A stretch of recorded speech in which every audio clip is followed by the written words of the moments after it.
Roll then, let's go. You can. So we're back on the Make It Mastermind podcast. This week we've got Neil back in. Free Pete. How you doing, guys? Yeah, We're good. Thanks for coming back in. third episode. Yeah, man. Um, Feel privileged. Doing something slightly different today. We're talking about male suicide. Mm-hmm. It's something that's been a hot topic. We were pre-recording before and you mentioned, it is something that's trending. A lot of people are talking about it. I just wanted to know, what are your thoughts on male suicide? Well, suicide. Well, first off, suicide's a serious topic, right? It's a very serious topic, regardless of what the stats suggest. Although I do get the feeling that it seems to be the latest in a long line of, how would you say, like virtue signalling trends. Mm-hmm. So a lot of the social media guys that I follow, a lot of them seem to have added the strapline mental health advocate to their bios, which is it's a bizarre thing for me, but it just seems to be a cultural phenomenon at the moment. That this seems to be the latest issue to speak about. Even though it's a serious issue, there's a lot of virtue signaling that goes on. But one of the interesting things is when you look at the stats and take away from the hype surrounding it, male suicide has more or less stayed the same for the last 30 years. Okay, so that puts to bed any claims of there being an epidemic. There isn't an epidemic. Maybe we're talking about it more, which can be a good thing or a negative thing. We'll get into that later on, no doubt. But in terms of the rates, it's been stable for 30 years. And actually, Samaritans, the UK charity, and they're the only guys I believe that regularly collect suicide statistics in the UK and Ireland. Last year, there was a significant decrease in male suicide. That's a decrease across the age range. Okay, so I think the 18 to 35-year-old there was a slight spike, but from sort of 18 to 59 there was an overall decrease. That be something nobody seems to know or talk about? No, well, you don't ever see any numbers in like passing, scrolling through your feed or whatever. There's no actual hard fact. It's a statement. Hard statements. And to be fair, I've known 2 people from my school year that have taken their life. Yeah, me too. And one of them was super recent, yeah. And it is horrible, like especially when you know someone and you know, well, you think you know what's going on with people and like you don't, but it's always a thing of, oh well, is it on the rise, or is that just kind of confirming what I've been hearing because I know 2 people? Yeah. Do you know? Yeah. You can't see the broad spectrum of it. Well, the statistics say that there isn't a rise. I mean, that isn't to say that it's not a serious issue. It's a serious issue. You know, one suicide, that's too many. Yeah, exactly. So it's a less significant issue, and a lot of people point to the fact that I think what suicide is the number one killer amongst males between 18 and 35. I think that's right. That's been thrown out on this podcast probably 2 or 3 or 4 times probably. Yeah, I think that's a true statistic. But what's fascinating about that, I read the counter argument to this, or not a counter perspective rather, and the guys were saying, well, it's actually incredible that as a society we've got to the point where the biggest threat to you is now you. Wow. And the main reason that suicide is the biggest killer of 18 and 35-year-olds is because you're highly unlikely now to die from anything else. Yeah, she's so healthy and you're living in such a good situation. Violent crime is down, which is another statistic people that talk about. Everyone talks like it's been up. Violent crime is down. We've eliminated, eradicated, or at least significantly decreased all of the major illnesses that killed off our ancestors in the 1700s, 1800s. The survival rate of cancer is now a lot higher than it used to be. Yeah, way higher than it's ever been. We live, 79, 80, I think, life expectancy for guys. Only 100 years ago, it was like 35, 36. Yeah, sure. So you are highly unlikely nowadays to die from anything else. So suicide is tragic, no doubt, but the flip side of that is kind of ironic, but one of the incredible achievement that now the biggest threat to you and your safety is yourself, which actually is an incredibly encouraging thing to remember, because that means we can do something about the suicide epidemic.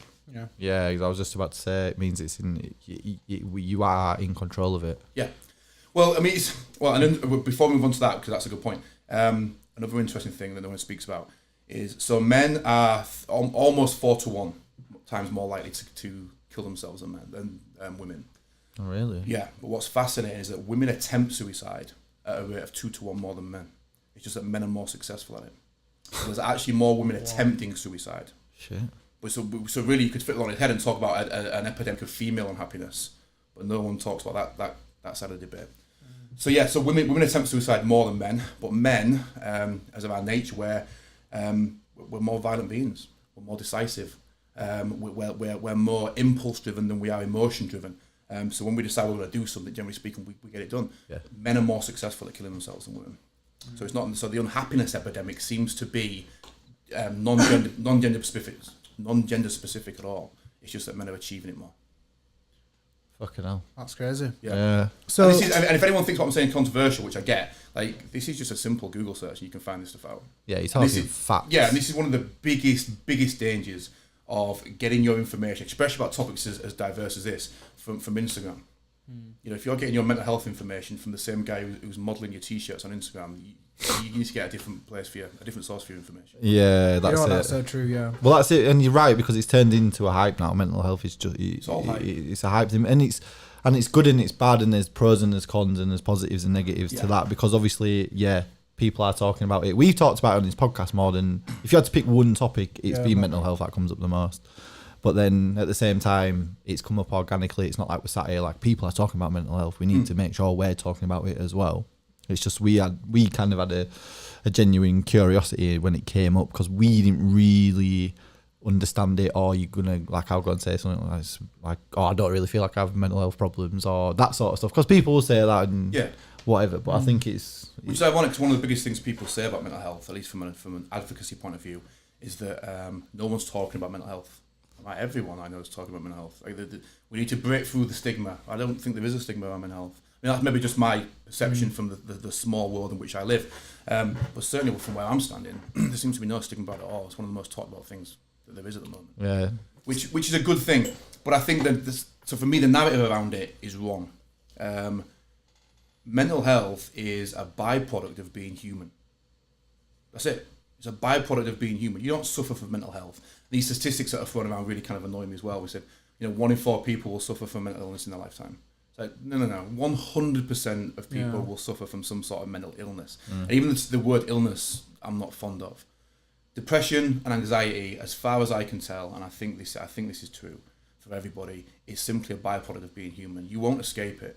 No. Okay. Yeah, I agree with you on that. But there are levels of it, right? Some people will experience it to a different level. Some people are naturally stronger. Some people are naturally weaker. Some people are born into very difficult circumstances. Some people are abused. Some people experience poverty or racism or sexism, and all of those elements make it harder for you to manage those mental health situations. But you're not going to escape it at all. It's part of being human. So I think the narrative for a long time in terms of psychology and psychiatry was, when you sought help for your mental health, was, how do we eradicate the depression and the anxiety that you're feeling? How do we take that away from you? And I think a better mode to look at this is not how do we take it away from you, because you can't, you're human, it's always going to be there. But how do we make you, the individual, stronger in light of that?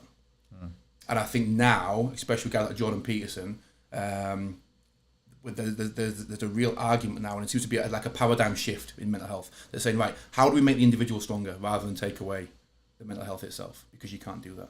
No. Well, that's it, because I think it boils down to really trivial things as well, like being asked to get out of bed in the morning to go to work. I'm not really, I've got a meeting today, I don't really want to do that. Is that, like, how far do you go to say, I'm suffering from anxiety from that meeting, or you're just fucking nervous? Yeah.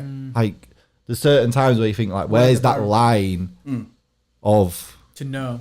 Is it an issue or isn't it? Because I always feel like, you could easily, cry it off sometimes and be like, oh, I've got anxiety problems and I can't deal with that. And where do you draw, and when does it become part of just the human experience to feel these things? At what point does it become a problem where it stops you interfacing with reality, which it clearly does for some people, including myself in the past? And if there's a line, where is that line from your own personal responsibility and what's in your control to then something that's no longer in your control? That's the one. That's the base of the entire argument. Yeah. And for me personally, it may be controversial, I don't think you ever... Well, I might, okay, let me get my words right before people kick off. There are very real cases, very real cases. There are very severe mental illnesses. Yeah. I'm not talking about that. I'm talking about the 90-95% of general run-of-the-mill depression and anxiety that we all experience. I don't think there's ever a time when that occurs when you are not in control of it. I think you can get to a point where you desperately feel like you aren't in control of it. And I get that. I'm talking from experience. I've been there. And I understand what that level of darkness is like. But as soon as you believe, and as soon as we build a medical system which we have, and a social care system which we have, and a culture which we have, that tells people that there is a point when it's no longer your responsibility, then we fucked it. We fucked it because you're taking that away from somebody. Yeah. And the only person that can fix you is you. The only person that can heal you is you. The only person that can get you from point A to point B is you. And that isn't to say that you don't need help. We do. I've had lots of help to get me, away from dark times. And that isn't saying that there aren't nuances in the middle, of those two polars, because there are. But as soon as we lead people to believe that it's not you, it's your anxiety, it's not you, it's your depression, it's not your fault because this happened to you, it's not your fault because that happened to you, then you're going down a really, really dangerous road. And I think if you look now, culturally speaking, being a victim in this society has got a real currency to it. Not many people want to talk about that. There's real currency to being a victim. Joe Rogan talks about it a lot, doesn't he? He says people have it makes you special. People want to be special nowadays, and being a victim makes you special. Well, I was just about to say, when does it come a point where it's a get out of jail free card for just kind of being like, I can use this and just say, I don't really have to, face it. I can. See, I've known guys. Well, look, forget knowing guys. I've done this myself. So I had there were elements of my childhood that were difficult. Yeah. So we grew up incredibly poor. My dad was what you would call now bipolar. So my dad was constantly up and down with his mental health. I suffered abuse at different levels. So it was generally a happy childhood. There was a lot of difficulty that went on in there. Now I capitalised on that in my 20s, and I used that as an excuse for every fucking thing I did wrong. I use it as an excuse with every girlfriend that I had. I use it as an excuse to mask my aggression or my anger, to mask my laziness, my apathy. All of it was, I would behave in a certain way, in a dickish way. When it got to a point where somebody would call me out on that, I would then turn on the waterworks and go, and I would use my past and use my child. Now, I didn't realise that I was doing that fully consciously until I got into my 30s, and I could look back and say, that's what you were doing. But that's what I was doing. And there was real currency in it as well, because if I say to someone, well, I've experienced A, B, and C, your argument now is null and void, because all the attention's back on me. All the attention's back on me. And that's a drug. It's a really powerful drug. And it's, I'm quite a strong-willed person, stronger now than I was in my 20s, to be fair. But even then, it was a drug that I fell victim to, because it's a much safer place to do that and get people to put the spotlight back on you than it is for you to take responsibility for the fact that you're being a dick. So it's powerful being a victim. When I used to go to church, I went to church for 25 years. There was a guy there, I won't say his name, but there was a guy in his 60s, and he had been signed off. He worked for the council. He'd been signed off for literally 18 years with depression. Managed to get some sort of payout. And he was the guy where every Sunday you'd be like, "Oh, hiya, mate, you good? You okay?" And it was just, he's being polite. And every time it was, "No, I'm not. It's been a bad week this week, and my depression's really playing up." And I had this same conversation with him on a weekly basis for 10 years. And it's like, right, at what point does the sympathy and the empathy stop? And at what point you just say, no, you don't get to be depressed for 10 years, motherfucker. You don't get to do that. You just don't. You don't. At what point do you use the word selfish? Which isn't a word anybody wants to use when they're talking about mental health or suicide. But at what point does that word become applicable? And I think often cases that word is applicable. Now, that isn't saying that there aren't people out there that battle with depression on a daily basis, because there is. I think to some extent I'm one of them. I'm quite a dark person. I struggle with dark thoughts. There isn't, at least once a day, I'm like, fuck this, I just want to run. I fight that urge to run. At least once a day that happens. So, I understand what it's like to battle with something daily. I'm talking from experience. But at what point do you just get on with the fight and battle it and realise that there's a greater good that you should aim for? At what point do you just shut the fuck up and just get on with the things you need to get on? Because there's no real alternative to that, ultimately speaking. No. Now, I'm not saying you can't battle with depression. You can, the people do it. But battle with it, we need to find a way to help people to battle with it bravely. Yeah? If you're telling me every single day that you're depressed and you're feeling anxious, or if you're telling your doctor that or your psychiatrist that, but you're still talking about the same things. And I'm talking about people that you haven't helped yourself yet. You haven't done the things that you were told to do. You've made no meaningful steps to assist in your own recovery. Yeah? At what point do we call those people out? At what point? That's very true, and it is when the people are feeling how they're feeling, low or whatever, is, do you want to carry on feeling like that? At what point do you check Well, yourself. And it's take like accountability for it. the whole thing. Like everything that's just happened has just happened. Like everything you've just said is now gone. Yeah. Like it'll get put on fucking YouTube and it'll be there forever. But in this moment right now, everything you've just said is gone, and it doesn't really exist anymore. Unless That's the way I really perceive life. Like I've always been like that. If someone said "fuck you," you're a prick. I'm like, well, yeah, you've said that now and it's done. Like that only holds weight if I hold it within me forever. Otherwise, it's really fucking weightless. Yeah. Yeah. No, But and I think it's probably true to mental health in a kind of a soft sense, like a day-to-day sense, not in a serious like mental health problem. No, you're right, and let me be clear. Yeah, compassion and empathy should be your starting point every time with everybody. Compassion and empathy should be your starting point. We should seek to understand. We should seek to learn and to help and to ease. You know, our job as human beings, or at least one of our prime jobs as human beings, is to eradicate as much suffering as we possibly can. We don't want to aim to it. But, and again, no one speaks about this, at least I've never heard anyone speak about this, is that we laud compassion and empathy to the top of the tribute tree. Yeah, if you're a compassionate person, empathetic person, you know you achieve this deity godlike status, and that's true to a certain extent because they're two beautiful qualities. But both of those qualities, when taken to extremes, which I believe they are being taken to extremes in this culture, they become cancerous. They become cancerous. And I think what we need to do is not move away from compassion and empathy, but at least redefine what compassion and empathy means. Because compassion and empathy very, very, very quickly just become you aiding the person. What's the word for that? I've forgotten what the word is. You know what I mean? Yeah, you like enabling them to carry on the way. Yeah, you become an enabler, and that's what happens. You know, that's what happens when you do that too much. It's like, well, they're there, and I get it. That's where you start. That should always be where we start. You know, I'm not advocating that you walk around the street to everyone to man up. That's not what I'm advocating. No. Although I do think we'll get into that later, but I do think there's a need for that too. But we have to be very, very careful that our compassion and our empathy towards people that are suffering doesn't become just a way of them being able to hide from their responsibility to fix themselves, and it doesn't become us just enabling the problem, because it's easy to do that. It's so easy. Yeah, but then in many ways, being an enabler is almost a logical conclusion of empathy and compassion. Yeah, empathy and compassion are amazing attributes, but they've got to be tempered by something else, and that they've got to be tempered by a lack of naivety. You know, they've got to be tempered by some tough love. You know, tough love's a real thing. I mean, people nowadays don't want to speak like it is, but it's a real thing, and I think we definitely need a lot more of that. Yeah, that's it. I think it's because like sometimes as well, when you keep talking about, it keeps rolling around in my head is that like humans are wired to want to survive, yes, but then they're also wired for the easiest option. So like it's counterintuitive, but then it's both relevant to the topic. It's like the easy way out is to just be like, just roll with it and be like, yeah, it's just how it is. I'm just a bit depressed. And the other side is like, you should want to fight it and battle it. So like, which side of your brain, which side of your psyche kind of wins there? I guess that depends on situation as well, won't it? That. Yeah, it depends on the situation. I mean, and again, you know, I feel like I need to keep stating that like life is tragic.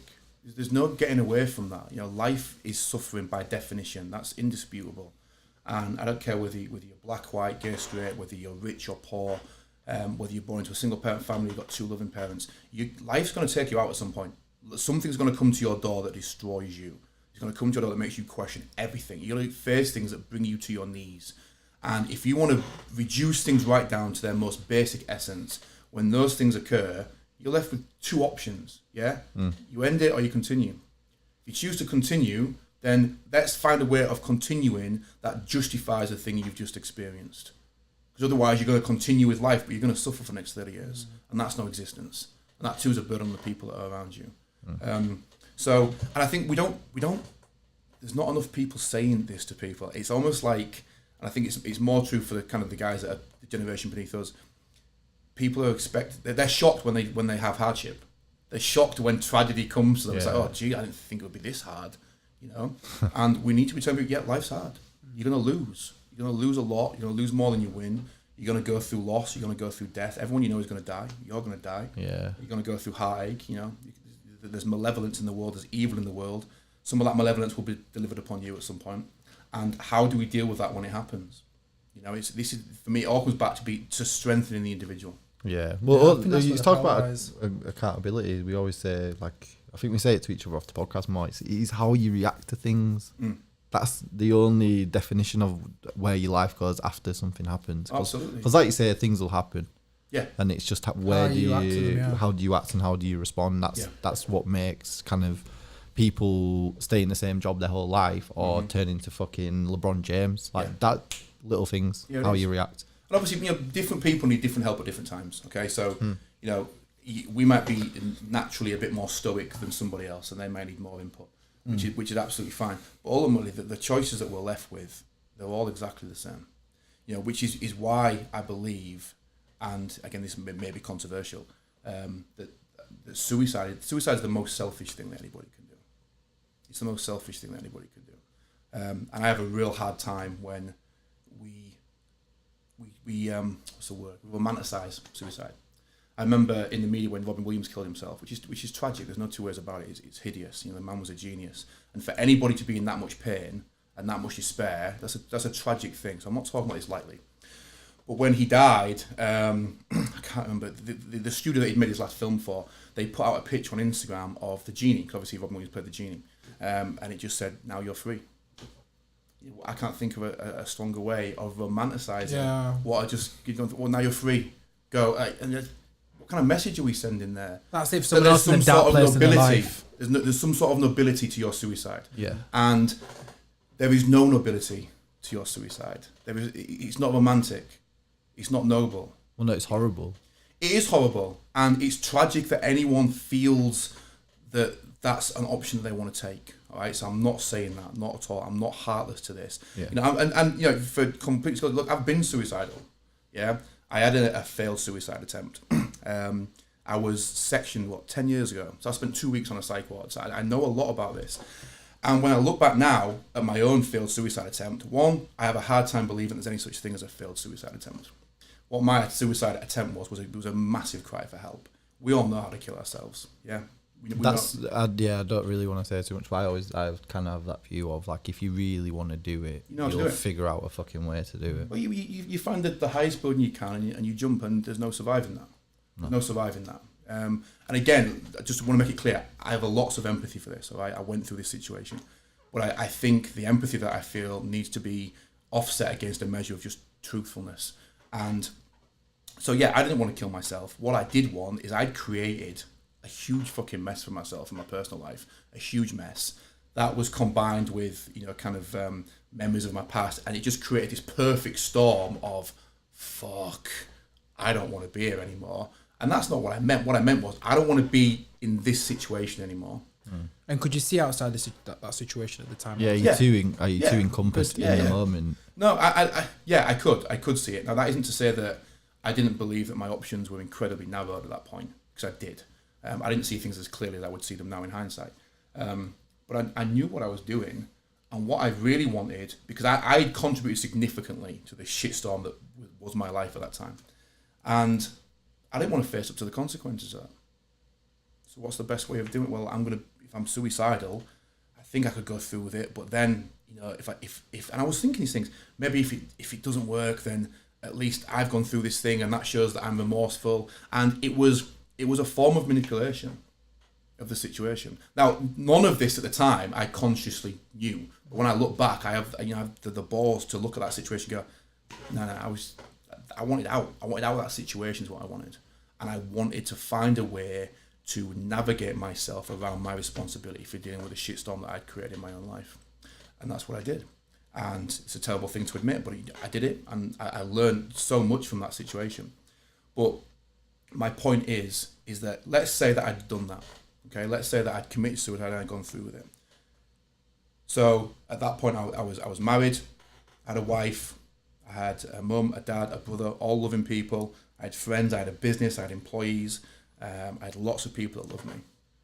So all I've done in that situation is I've taken the pain that I've caused for myself that I can no longer handle, and I've said, I can't deal with this anymore. It's so overwhelming. I'm going to take myself out of it, and I'm going to transfer the pain I feel onto all of you people. And I'm going to leave you, my wife, my brother, my mother, my father, for the next 30 years of your existence is now tainted, because you're just going to spend 30 years asking yourself, what could I have done differently?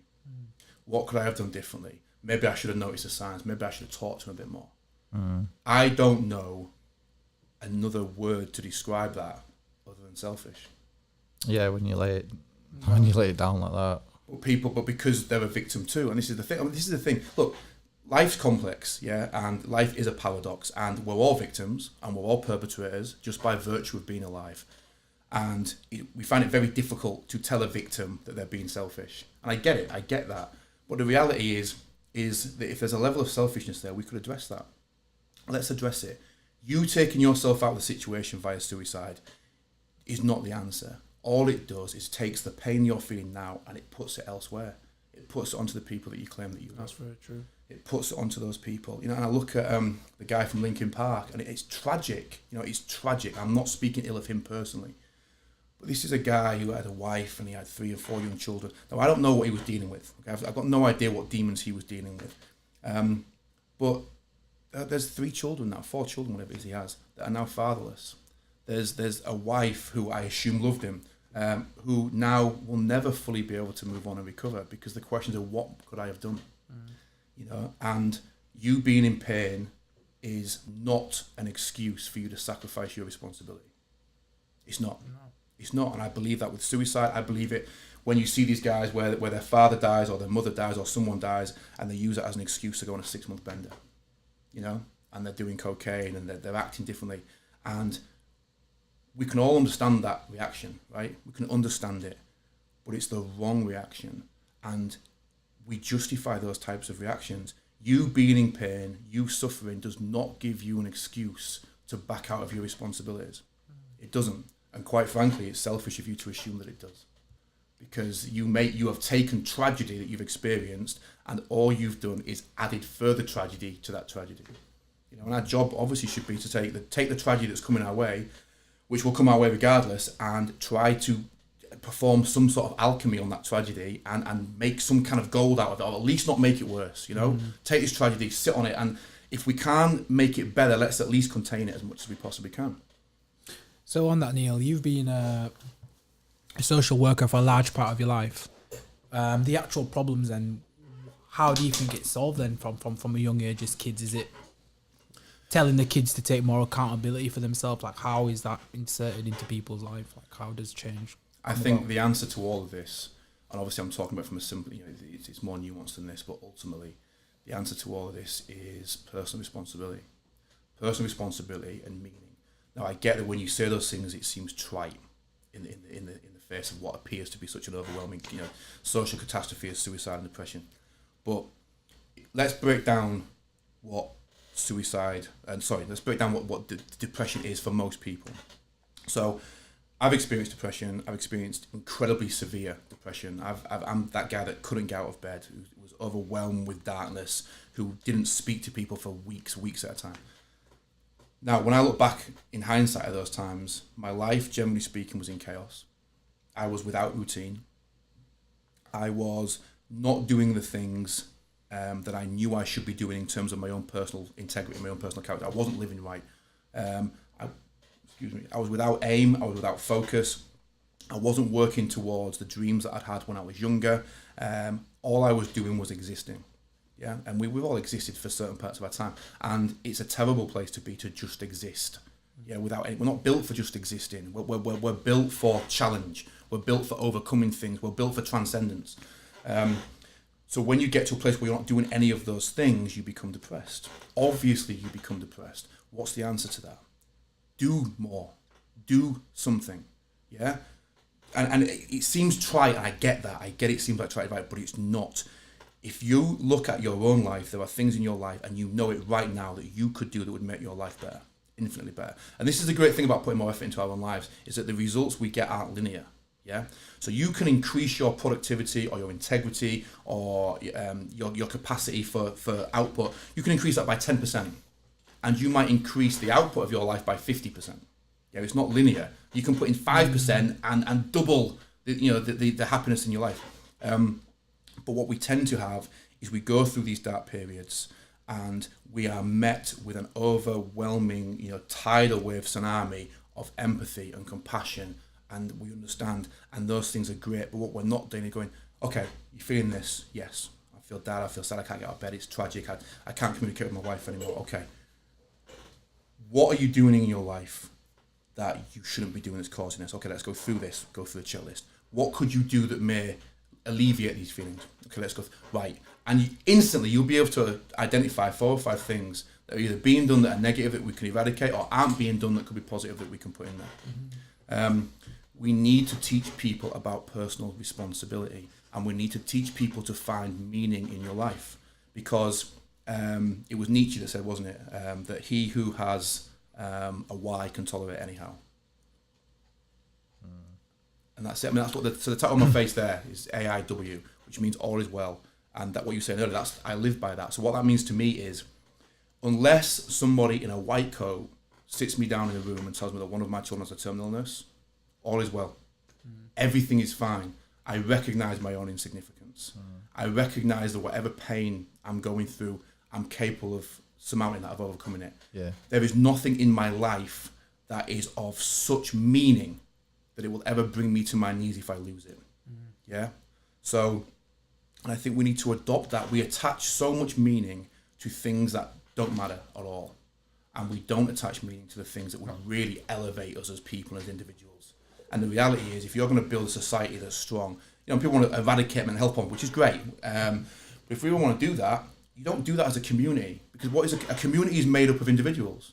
Yeah, so you need strong individuals, and then we go out there and we make this community. If you get 3 or 4 weak links in that, then the community breaks down. Yeah, so we've built up a sick culture, and it's a culture that allows people to avoid personal responsibility. It's a culture that allows people to circumvent meaning. You can just exist for 10, 15 years doing nothing. You can become an Instagram model. You can just be on the party scene. You can do nothing for a long period of time in this culture. And at some point, it's going to hit you. And that's where so many people that I know, that's where their depression comes from. My depression came from having this vision of what I wanted to be and how I should live, and knowing full fucking well that I wasn't doing that. Knowing full well that the man that I proclaimed to be with my words wasn't the man that I manifest with my actions. And I genuinely believe that is the case for most people that experience these things. Yeah. How much is it down to the circle of people around you that you keep, though? Because everyone, there's a saying, misery loves company. Yeah, true. And people, like, if you're with a negative person and you're having a bad day, chances are they probably fucking jump on it and say, yeah, that's pretty shit, that. And then you get in a bit of a roll, and then, because it's like, we've had people on and they talk about law of attraction and all this other stuff, and it sounds well and good and keeping a positive mindset, but then, deep down I'm like, yeah, if you don't have a positive mindset, sometimes you have to kind of force a positive mindset in certain situations. But then it sounds cringy, but that is what you have to do, isn't it? But then what I'm getting at is, at certain times you're going to need people around you to be positive and not jump on the fucking pity party. Yeah, well, the people that you surround yourself with is huge. It's massive. I think it's bigger than anyone realizes. And that's why you look at most successful people, and I'm not talking about monetary success, just people that are happy in general. Their circle's tiny. My circle's very small. I know a lot of people, but I rely on like a handful of people. So who you surround yourself with is massive, and the advice that you get from those people is massive as well. I remember watching. You guys follow David Goggins? Yeah. I fucking love that. Just guy. Finished his book actually. He's incredible. But he put on like a mini video the other day where he was saying how everybody loves you to be mediocre, and we don't want to be surrounded by those people that are telling you you're fucking average. You can do this, stop whining, stop crying. You don't want to be surrounded by that. We want to be surrounded by the people that say, no, it's okay, don't fucking worry about it. Come out, you're allowed to be depressed. You're allowed to have an off day. He goes, that's what we want. It gives us a level of comfort, and if we associate ourselves with those people, you're going to lose 10 or 15 years of your life. And what we have to be really careful of, and I think especially for younger people, is that if the vast majority of people are doing something or saying something, it's probably not right. It's probably not right. So look at the general public consensus, and I guarantee you 9 times out of 10, the truth will be the flip side of that consensus. Yeah, it's like we were talking about the book Ego is the Enemy, and is it Ryan Holiday? Ryan Holiday. He's got it's a great book. Yeah, and he's got the tattoo, the struggle is the way. And it is really that, isn't it, what you're saying? The struggle is the way, and we spent, like you said earlier on, so we don't have to struggle to stay alive anymore. Okay, even the weakest and the poorest among us, generally speaking, can have access to food and housing. Yeah, 1,000 years ago, life wasn't about this struggle for happiness. It was about just going, right, let's not fucking die. Let's not get eaten by a tiger today.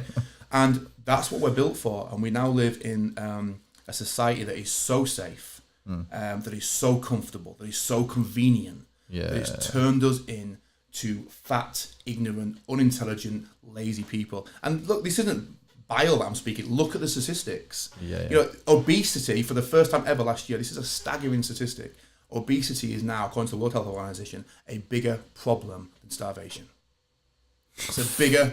that's fucking disgusting, really. Last year, obesity overtook starvation as a bigger medical catastrophe, which is staggering. It's staggering that we've got to this point.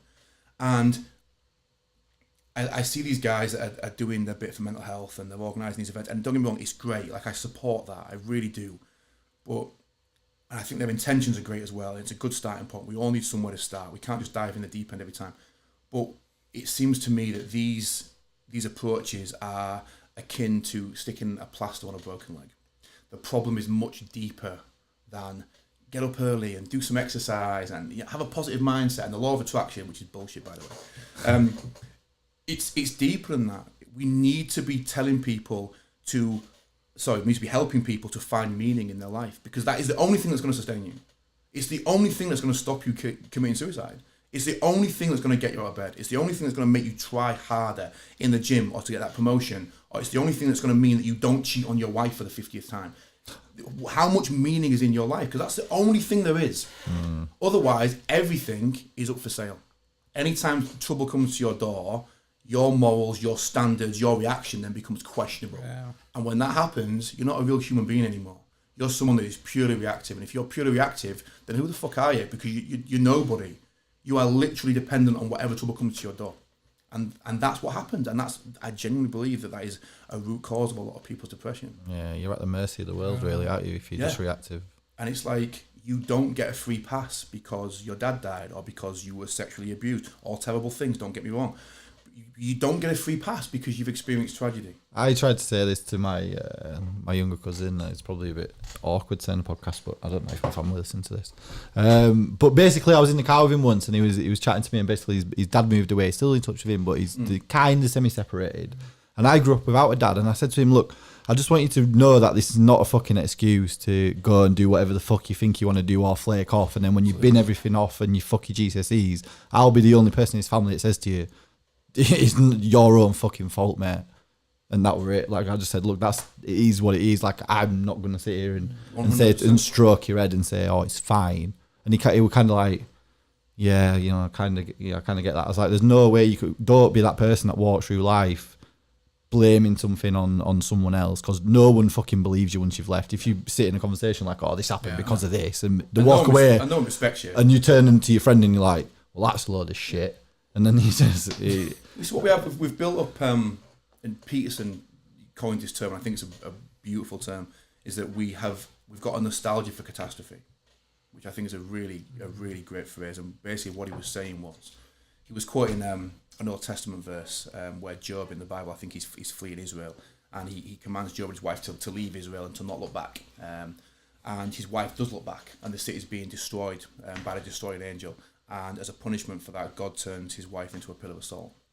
And Peterson brought it down and said, I think what that means is there can be no nostalgia for catastrophe. You don't look back, because there's no good comes from looking back or living in that place where something happened then. And unfortunately, it's understandable. But, okay, so you went to Iraq and you saw some hideous things. And I can't relate to that. Hideous, awful. Right? We all understand that. We all get that. You suffered some abuse as a child, something I can relate to. Hideous, awful. You know, you lost a child in infancy, awful. Your parents died, or you witnessed an horrific accident. These things are awful, and they are very real reasons as to why your world implodes for a moment.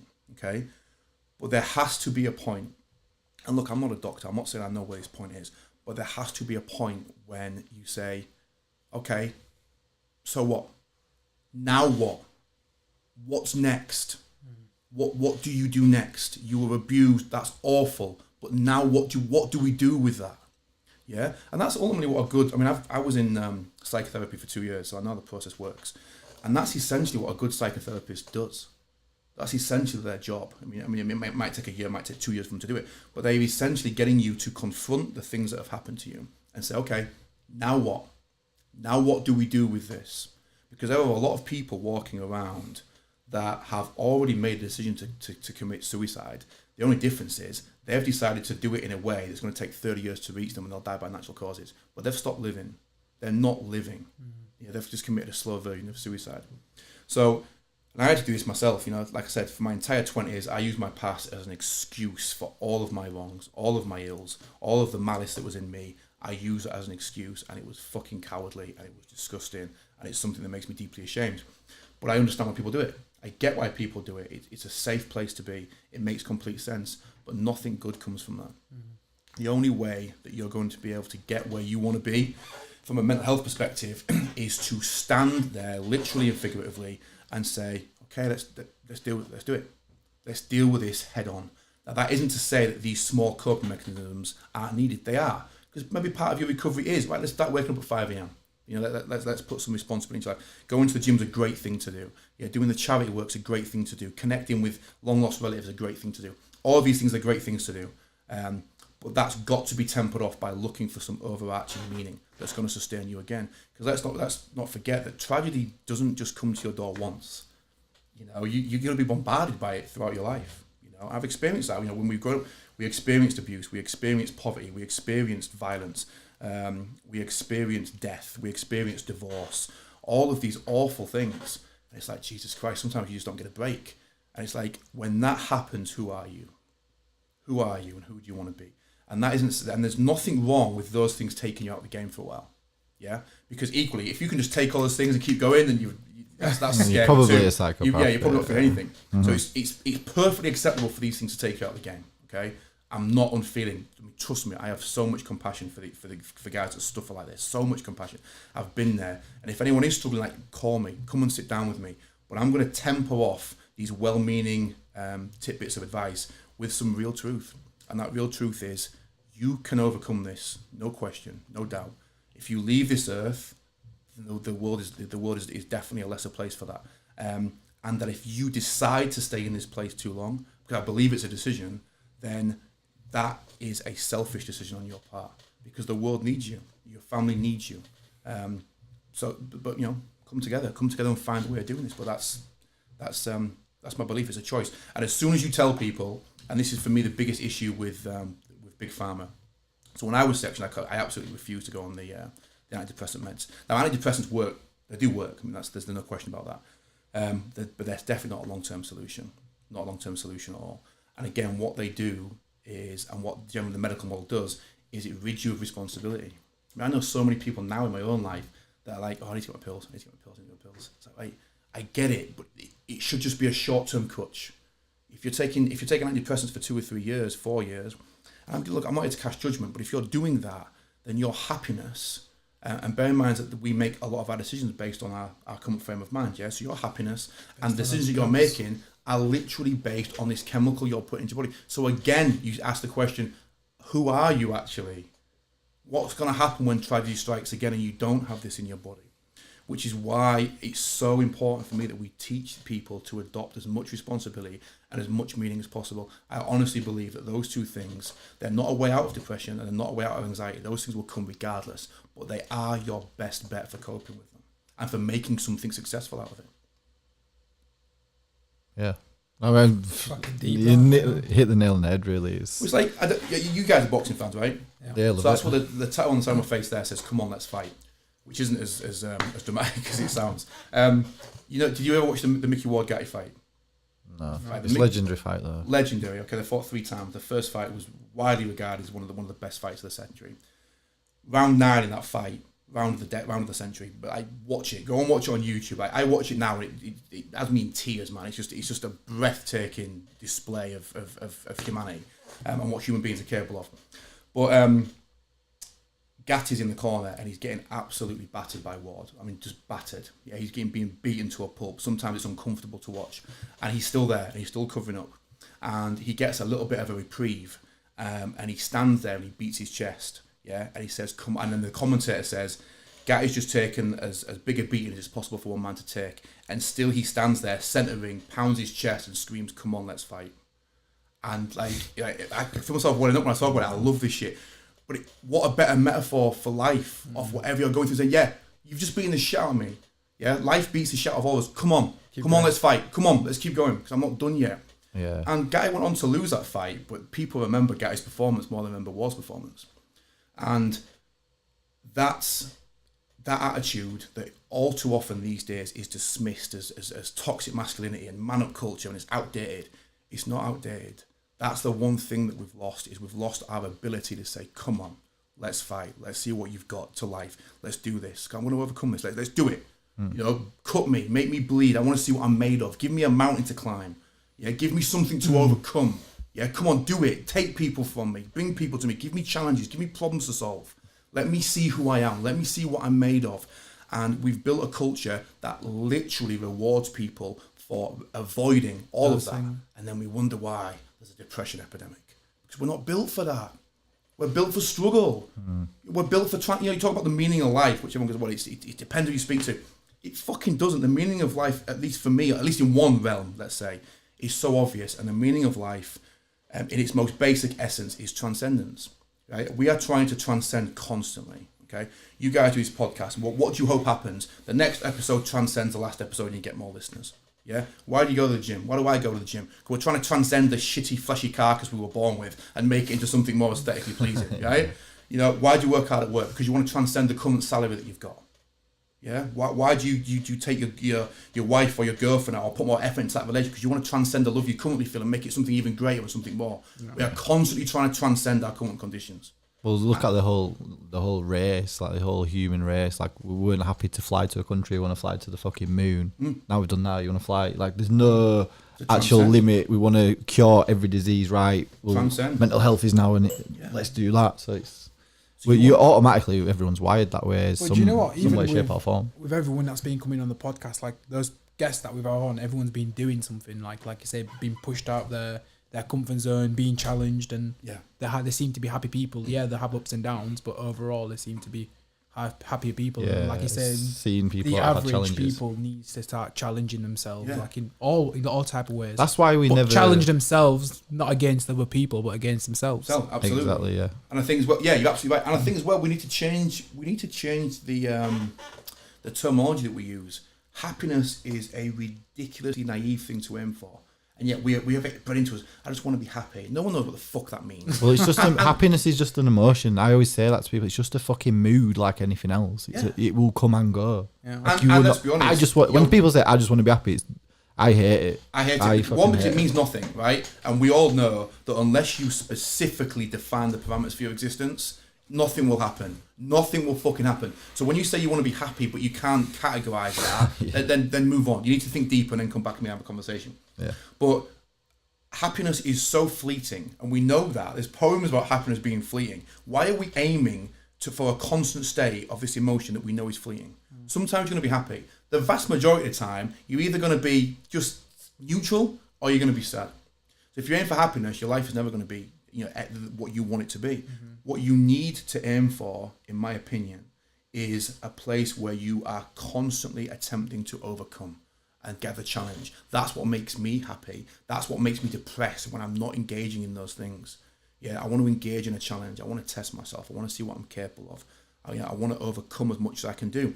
I'm busy with King Kobe all the time, and that's sometimes makes me happy, sometimes makes me fucking miserable. I'm at the gym a lot. I fill my time with lots of things. None of those things make me particularly happy. The demons are still there in my head. I still have to battle them every single day. But what they do is they give me an incredible arsenal of weaponry with which to attack those demons with. Yeah? And it's naive, and we lie to people when we talk about happiness. Yeah? Happiness should not be the goal. Happiness should not be the goal. Meaning, find meaning. That's the real goal. That's the real thing that will sustain you. And meaning is different to everyone. But go and find what it is. Because if happiness is the aim, then what happens when you're not happy? Suicide happens when you're not happy. Yeah. And you're going to spend most of your life not happy, neutral at best. You know? So meaning is far more an appropriate target than happiness is. Happiness is, it comes and goes. It's fluid. Yeah, I agree with you. Most times I'll sit around, or I drive a lot, and I'm just at like a fucking Base 6. level, Man. yeah. I'm never here nor there really. Do you know what I mean? And sometimes and I sit and I think, and I'm like, should I be more passionate about something? And I'm just like, well, what? I'm fucking driving a car, so really I don't need to be. It's like being in the gym. Like I'm in the gym 5 days a week. Yeah, I train with Wiley. He was a great guy to train with, and I had this conversation with him a while ago. And it's not until you're far into the process that you realise this never gets any easier. I've been going to the gym for years. It's never any easier. I keep going, when am I going to get fitter? When am I going to get better? It's like, it fucking never happens. Infinite like, amount I of get weight, though, isn't it? stronger, but it's still a brutal session. Every session's brutal. Yeah, and right. that's what life is. You know, maybe the metaphor we should use isn't for life to get easier or happier or better, but that we are just improving and adding more weapons to our arsenal in which we can combat the day. And I think that's what heroism really is, you know. And if you look at the people that we admire, generally speaking, they are the people that have overcome something. Yeah. That's why we fucking admire them. They've done something exceptional. They overcame some hardships. They had every reason to quit and they didn't quit, you know. And when you're talking about it in a mental health context, we need to tell people, look, don't quit. Yeah. Don't quit. Let's keep going. Let's figure this out. We can figure this out. But we need to tell people the truth about it as well. Do you think I that... think sorry to interrupt, Yeah, but that's where it comes. The people need to know the truth. I mean, you look at the Tyson Fury story. Like, yeah, a lot of people jump to the back of that, but the truth of it is, him and himself got himself out of that situation. There's no one else, and that's the simple thing. If the problem has to come from within, people have a real hard time listening to that because people, generally speaking, are terrified of personal responsibility. And you'll know people like this in your life, and I've got this in my life. It's I've got bipolar. I need my pills, and it's like these things become part of their identity, yeah, and that's a real dangerous place to be. It's a real dangerous place to be when it's part of your identity. And I remember someone had done a Q&A with Jonathan Haidt, who was a psychology professor in New York, and one of the questions was someone just found out that their teenage boy had been diagnosed with cancer, and they wanted advice on how they should best deal with that with the boy, because obviously it's a very serious thing, but how do we deal with it and not have it impact our life? And his advice was so simple, but it was just brilliant advice. He said, you should take this cancer diagnosis the least amount of serious you possibly can. I was like, fuck, wow. Like it's so simple and it's so profound. Mm-hmm. He was like, take it the least amount of serious you possibly can. And that's what you should do with every problem in your life. Take it the least amount of serious. So just serious enough where you're attending to it, but not so serious that it becomes a monster that it doesn't need to become. And oftentimes we take these problems in our lives that are relatively run-of-the-mill problems, aren't serious, they need our attention, but we turn them into monsters, and our anxiety turns them into monsters, and our depression turns them into monsters. I just thought that was incredibly profound advice. Really simple, but really, really profound. Yeah, big time. You know, no one thinks about that kind of stuff. No, it goes back to what you were saying about people getting themselves out of their own situations, and then people being like, you look at Tyson Fury and like, oh, he's a hero, but really, people could actually, if they were brave enough, they could just be their own hero in a small part of their life. But then I was mulling it over in my head when you were talking. I was like, yeah, but then people will just look at Instagram after that, and they'll be like, oh, yeah, maybe I can be a good person and a hero within this situation in my life. But then they'll go and compare it to some fucking guy that's posted a Rolex, and now they feel shit again. And it's like, oh, it's true. But I get sick of these conversations. The problem. These arguments that people make, and these arguments are based in some level of legitimacy. So it's like, well, you know, we've got this Instagram culture, and we've got these false images of happiness, and we're all deceived by them. It's like, no, we're fucking not, because I haven't spoke to a single human being that believes that's real, right? We all buy into it on some level. All of us buy into it, including me. I'm like, oh, guy's got fucking perfect abs. You know what I mean? I'm never going to have that, and I'd love to drive that Ferrari with it. I'm never going to have that. I'm a smart guy, and I buy into it on a certain level, okay? But I'm smart enough to know it's not real. Yeah. But I can give 5 minutes of my brain time to look at Instagram and go through all that shit. Nobody believes that it's real. Nobody. But we give ourselves to it so easily. And we give ourselves so easily because it is fucking easier than standing in the mirror and saying, I am at least partly responsible for my own depression, right? If you look at your own lives, and I do this with myself, if you're really honest with yourself, you'll be amazed at how much of your current problems you are responsible for. I say it to myself all the time. It's like, how much of me got me here? Yeah. And that doesn't include, the malevolence that comes into it and the abuse and all of those terrible things. But how much of your current suffering are you directly responsible for? Yeah. How much of your ego will allow that information to seep through? Now, the exciting part about that is it means you can go and do something about it.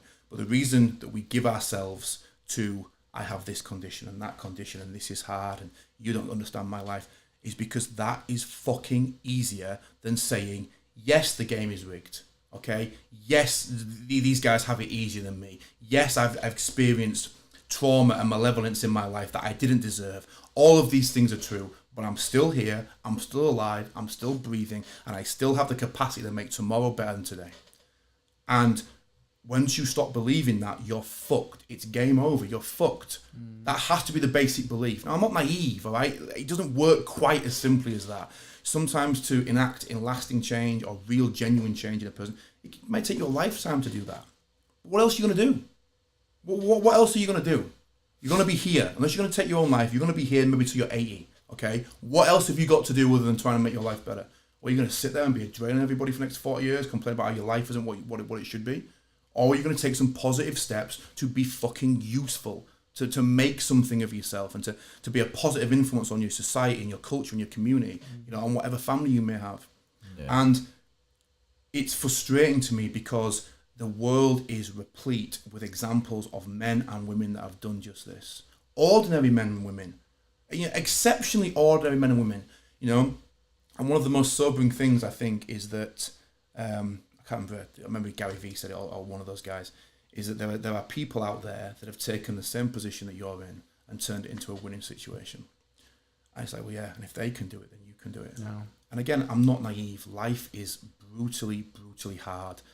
I know that firsthand, trust me. I've been suicidal. I've been in the depths of depression for years, the depths of it, okay? I'm talking firsthand. And I also know that at no point in there, when I was in there fighting, my own personal Armageddon, at no point was I 100% without choice. I felt like I was 99% without choice, and I felt like I was justified in being what I was, but at no point was I ever completely without choice, And I just think, yes, let's help people. Let's help as many men as we can, without a doubt. Let's do that. Let's build this brotherhood up. Let's encourage each other to transcend our current position. But let's not fucking lie to each other. Let's not lie to each other. Okay? Suicide is selfish. Don't do it. The world is better if you're here. The world is far better if you're here. If there are demons in your life and things in your life that you can't handle, come, let's sit down. Let's talk about it. Let's figure a way out of it. Let's help you find your meaning. Okay? But let's not pretend that we don't play an active role in our own salvation, because we do. We really, really do. And all the psychiatry in the world and the psychology and the greatest therapists in the world and all the antidepressants in the world will not save you unless you want to save yourself. That's as true as it gets. That's the brutal truth of it, though, isn't it? That's as true as it gets. Yeah, big time. It's as true as it gets. And it's disgusting because you don't want to... It's difficult to admit that you're responsible for your own downfall. And it's a bit like, I remember, I think I was maybe 13 or 14, but I remember seeing my dad cry for the first time. Maybe probably younger than that, actually. And up until that point, my dad was just Superman. Yeah, he could do no wrong. He was Superman. And seeing him cry, that was like the start of my maturity. It was like the start of my road into man going, I thought you were the guy that had this all figured out, and you're not. You're just human. I still love you and admire you, but yeah, you're just human. And that's the same situation that we find ourselves in now. For all the great advice my dad could give me, he was still trying to figure out his own journey, figure out his own demons. Yeah? And what we want to do so much so, we go, that relationship will save me. This guy will save me. This job will save me. These pills will save me. If I can just move house, that will save me. If it just get onto a spell of, a sunny week, that will save my mood. It's like, no. None of these things will save you. They will provide temporary fixes for what is a long-term terminal problem if you allow it to be. And the biggest tragedy of all is unless we find a way to have really brutal, honest conversation with each other, you're going to get this generation of men that wake up at 60 and go, fuck. Right now it's game over, and I wasted my entire life not really getting to grips with who I am, not really fighting my own demons. and we gave ourselves to victimhood, and we've built a culture that allows that to happen. It allows it to happen. Yeah. Do you know what? Like the problem, like you say, goes back to an individual, and I think even as social media user, myself and everyone that uses it out there, I think everybody has like a personal responsibility to a level, because global consciousness is like existent to the biggest that it's ever been. So everyone's connected. What you're putting out there really does have an effect. I personally believe. Well, I always think we have a responsibility On the world, of what we discuss on here. Yeah. Like if someone wants to come here and start kind of semi-selling stuff, it's like, well, we're not being fucking responsible with a platform that we created out of nothing to educate ourselves. So that's always like try to be true to ourselves. And then you were saying about, you know, people, they're all human. And like people have asked me, friends of mine, like, oh, what's Josh Warrington like? What's he like? I'm like, you want me to give you some fucking amazing answer, don't you? But he's like a standard, normal guy. Yeah. And they're like, oh, I'm like, he is. And then like these people that you put on a pedestal are just standard people. And then the most normal people on and off the mic, they're no different. They're never any different. You walk in and talk to us before we turn all this on, you're always the same. Yeah. And every single person.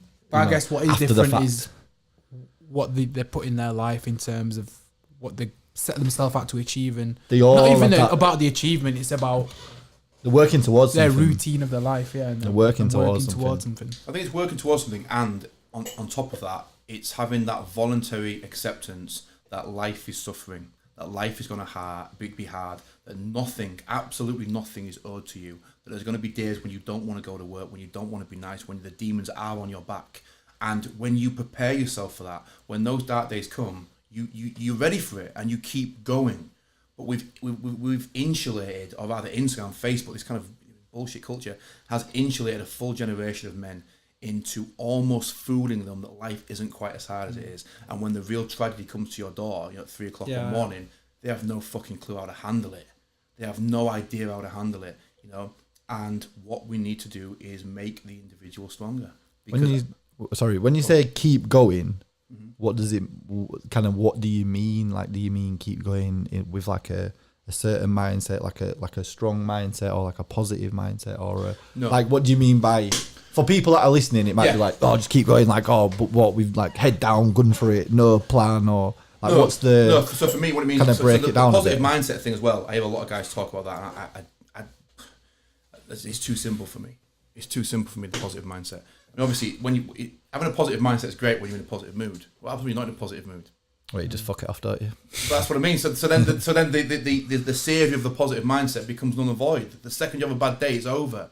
It's not enough. It's like being motivated. Well, sometimes you're motivated, sometimes you're not. It's not enough to be motivated. That doesn't get shit done. So a lot of times, and when I say a lot of times, I mean maybe 50% of my week, I don't want to do the shit I've got to do. Like I battle with myself and do it. And I think we've overestimated, rather oversold what success is. And I think for a lot of guys, success simply, a lot of the time, is as simple as just fucking turning up. Just turn up. You don't want to go to work today, you're struggling, the demons on your back, just turn up. You don't have to be a positive mindset or anything like that, just turn up. Yeah. Once you stop turning up in your own life, then, or in your relationships or whatever it may be, but once you stop your physical presence there and your emotional presence, that's when you're going to, the dark times are really, really going to come. I totally agree. You don't need to turn up and be, right, guys, you know, today I'm full of gratitude. I'm going to write a list of 10 things. I see all this on Instagram, and I get it. They're nice, kind of simple steps. It's just not deep enough. It's just not deep enough. You know, discover meaning, find your meaning, take on as much responsibility as you can. And what those things will do is they won't absolve you of the pain and tragedy that's coming. It will just mean you're prepared for it. It will give you, something to fight against it with. That's all it is. You can have all the gratitude in the world. You can have the positive mindset. I'm sorry to all the guys that believe it's just nonsense. It's just not deep enough. Because what do you do on those days when you are just feeling so fucking dark? Yeah. That you just, what do you do then? True. Well, the most basic thing you can do is just turn up. Even if you go through the motions, just turn up. Even if you don't have a productive day, just fucking turn up. But don't sit in that room with the curtains closed. Don't sit in that bed. Just turn up. Yeah, do you know what? I was just about to jump in. It's exactly like the gym. So people say to you like, oh, you're always motivated to go to the gym and blah, blah, blah. I was like, most of the time I'm not really that motivated. And then there'll be times when I'm walking out and I'm like, I really didn't want to fucking go today, but I did. And they're the ones that count. And you feel great. And they're the ones that they're the ones you feel better for the most. Like you walk out and you're like, yeah, when you feel fucking good. Because what you think, like when you're motivated or you've got a positive mindset, shit's easy when that happens. You're cruising. It's easy. Yeah. They're not the workouts that count. They're not the meetings that count. Yeah. It's like, what did you do that you didn't have to fucking do? Because that's who you are. Yeah. That's what your integrity is. Yeah. When did you bleed when you didn't have to bleed? That's who you are. Yeah. That's literally who you are. You know, you bleed when you don't have to bleed. Work when you don't have to work. Sacrifice when you don't have to sacrifice. Give when you don't have to give. That's who the fuck you are. You are not the person that does these things when they're happy, motivated, positive. Because all those things are transient. They're all transient. Yeah. It's like it's why so many relationships fall down. You know, all the lust went. Well, of course it did, you silly fuck. You're not going to be. Those things are transient. Those things disappear over time. What it meant was that your relationship was never based on anything real to begin with. Yeah? And it's the same on an individual level. You know, and I really believe this. You know, go out there and bleed when you don't have to. Fight when you don't have to. Give when you don't have to. Sacrifice when you don't have to. Do these things when nobody's watching. And then when real trouble, real malevolence comes to your door, you're ready for it. At least you can put up a fight. You may lose. Life's going to kick the shit out of all of us. It's kicked the shit out of me more than once. But at least you can put up a fucking fight. At least you can give some resistance. You know, and what suicide is, to go back to that, it's the end game. It says, I'm done. I have no resistance left, and none of us want to be that guy. Suicide is tragic. It's awful. Okay, but it's in the final analysis, it's saying, I quit. I don't believe that we need to lose anybody to that mentality. Yeah, but it takes people to tell the truth, and it takes for all of us, or at least the ones that are a little bit more enlightened before the others are, to make genuine attempts to change the culture. And not talk to people about positive mindsets. And these things are too transient. Yeah. It's not deep enough. It's not going to save you. You know, it might get you through a week or 2 weeks. You know, you might look forward to all day in Ibiza or whatever it may be. It's not going to save you. Who the fuck are you at 3 in the morning? You know you are at 3 in the morning. Throughout my 20s, I knew I was at 3 in the morning. I could fool a lot of people, but I knew I was a weak, scared kid in my 20s. And I knew that. And that haunted me for that decade. It haunted me. Because that's not who I wanted to be. At some point, you've got to make a decision that you're going to start walking a path that leads to the very best version of you that you can be. And also accept that whilst doing that, life will continuously kick the shit out of you. But that's who you are. That's where you find out what you're made of. That's where integrity and nobility and heroism is. It's about being the hero in your own story. That's what you want to be. You want to be the hero in your own story? Sometimes the hero is simply the guy that could endure the most. Because it's heroic to do that. It's heroic just to make it to the 12th round. Yeah, that's it's Rocky, heroic. isn't it? It's Rocky. Yeah. You know, and it is. And those films. That's why people love it so much as well, Exactly, right? yeah, Champions, they go through hell. Rocky is the archetypal hero of the 20th century. Yeah. You know, they're cheesy films, but that's what it is. It's a guy standing there. Boxing's just a great metaphor for life, isn't it? Yeah. But it's the guy standing there getting the shit kicked out of him who just refuses to go backwards. Yeah. And that's it. You know, and don't get me wrong, I get that's not just it. There are nuances here. There are other things to be done. You know, but we have an hour to talk about this stuff. When you reduce it right down to its basic essence, yeah. How much do you want to transcend who you currently are? That's it. That's the only question you have to answer yourself. And if you don't want to do it, then fine. If you don't want to transcend who you currently are, and that's your choice, you have that ability, you have that freedom, fine. But shut the fuck up about it and go elsewhere. I mean this. It sounds brutal, but I mean it. You don't want to do that. You don't want to engage. Fine, go elsewhere. You do want to engage. You do want to get better than what you currently are. You do want to fight the demons that we all have.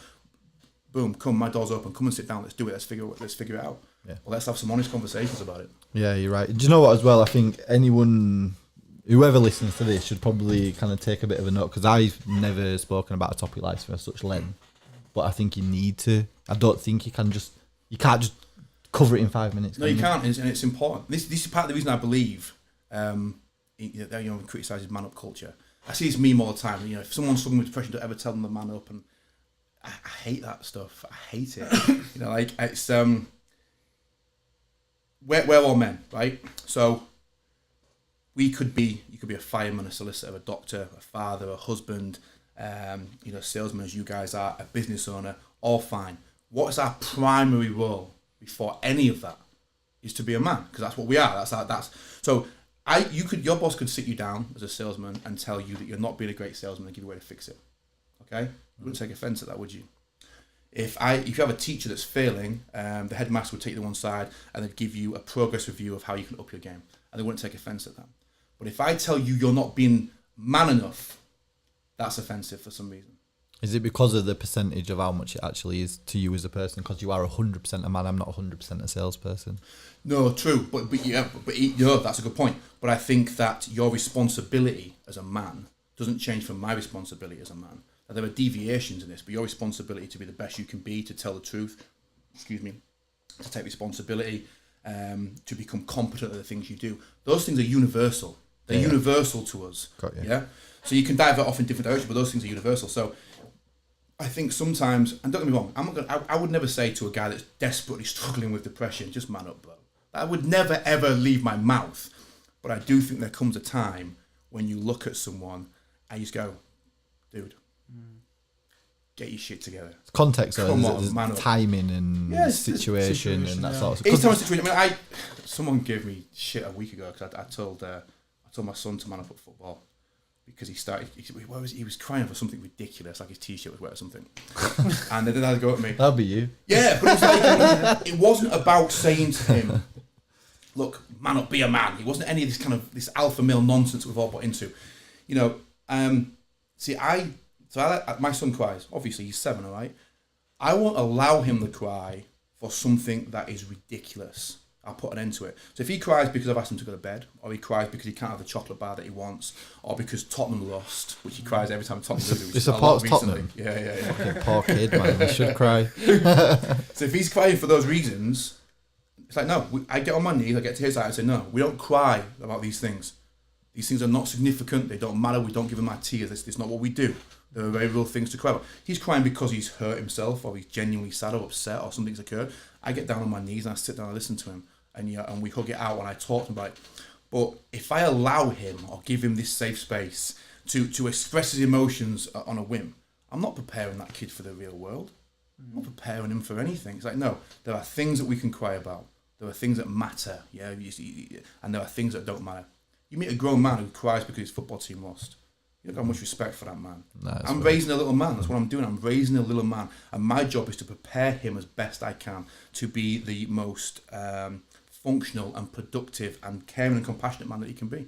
And if I allow him to get away with being so upset over trivial things, then he just becomes a sport teenager and a sport man, and he becomes drastically unprepared for how difficult the world is. So no, I would never say to anyone struggling with depression or suicidal thoughts that they need to man up. But I do genuinely believe that there comes a point when the mentality or the philosophy behind that phrase becomes really, really relevant. And you know this. You've met guys who you feel saying, dude, man up. For fuck's sake, come on. It's like when you're playing sport and stuff, innit? Like, you can see people and they're kind of like bitching out on. Yeah. It's like that context, not like when you're on the fucking... Well, strength like, matters. Everything's... Being a strong person, it matters because that's what gets us through life. And do you know what? In life, do you think that, you know, when kids grow up, that there's not going to be like, I don't know, I don't want to say the word predator, but if you relate it back to kind of a primal sense, like you think there's people that are not brought up like that will take advantage of your soft, 100%, softy kind of nature. You're just going to get rinsed or, ripped off, or something's going to happen, and you're going to be like, oh, well, why did that happen? No, do you know what? There's bad people around. Well, that's what's fascinating with me now, because we have like 31, 32 people that work for us, and we have such a cross section. And you can see the ones that are a little bit more naive, or a little bit soft, or a little bit more vulnerable, and you can see the ones that are stronger and more predatory. And it's like that's the way the world works. It just is. That's the way the world works. You know, so my job is to prepare Kobe for the realities of life as a man. And it was Aristotle, like 2,000 years ago, had said, and I'm paraphrasing, but it said that if we have a culture of purely philosophers, intellectuals, intelligent men, then we'll have a culture that's too effeminate and too soft. And if we have a culture that is just of athletes and brutes and Spartans, then we have a culture that's too crude and too aggressive. Yeah, he said the perfect culture and the perfect man is a combination of the intellect and the philosopher and the fighter, the athlete, the Spartan. Yeah. And it's a combination of those two things.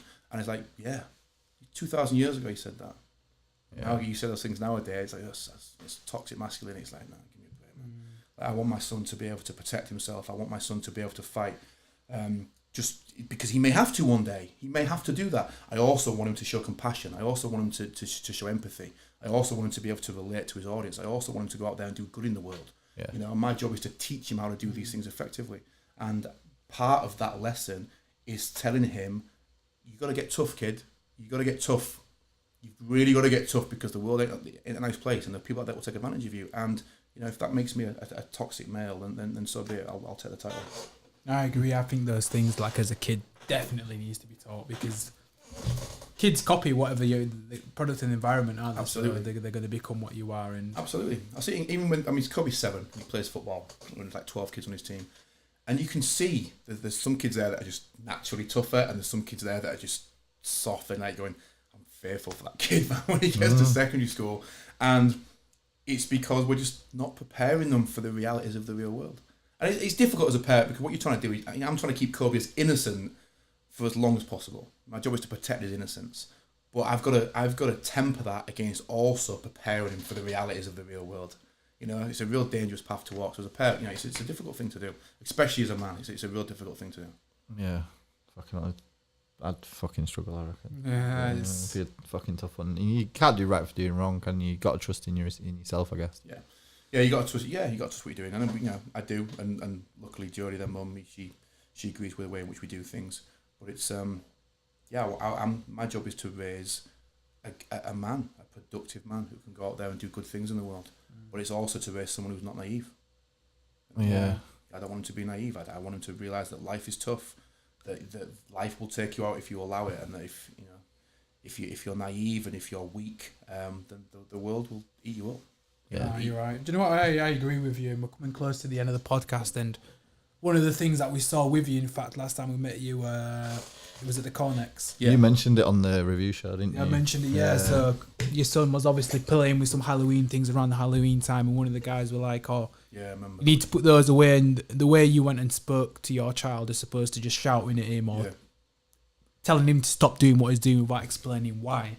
We have to move those because it's dangerous. People can trip on it. Like my brother is exactly the same with the way he raises his kid, and what you said about making them understand that you can't cry because you didn't get a chocolate bar. No. Like life doesn't work like that. No, You know? I'm not having it. I'm 100% behind that. I think because when they grow up and they have to deal with life, like life is way tougher than that. Life is brutal, Yeah. and I just wish, like, I know we're coming to the end now, so let me just like sum up. You're right. Life is brutally hard, and we spend a lot of time covering that up with Instagram and girls with the tattoo models and the guys with the six packs and these campaign lifestyles, and we sell this to people as if that's a reality, and it's not a reality. There is no alternative to you being a successful human being, and by successful I mean just to still be here. Sometimes just being alive is being successful. In fact, there was one of my favourite philosophers had written a line. He struggled with suicidal thoughts his entire life, and he said that there are times when even to stay alive is an act of heroism. And I wish I could tell that to the people that are suicidal. Just, you want to commit suicide? Tomorrow. Do it tomorrow. Do it tomorrow. Let's just get through the day. Do it tomorrow. Do it tomorrow. But depression is real. Anxiety is real. Suicidal thoughts are real. We all experience them. All of us. Everybody on the planet. And the way to get out of that is for all of us to engage in some brutal honesty about who we are, who we want to be, and find the best ways that we can to transcend all of that. That's the meaning of life. That's why we're here. When we're not built for comfort. We're built for struggle. Go and engage in a struggle. Go and do something real. Go and get some blood on your shirt. I promise you, those things will act as a saviour to you. They did to me. Yeah, but that was fucking big episode, man. Nice. Fuck, man. Cool. Yeah, I loved it. Wrap Good, up on man. that. Cool. Cheers, Thanks, man. guys. Thanks for coming on. That was deep. That was sick. Good. How long was that? That was an hour and 20. Really? Yeah. It goes so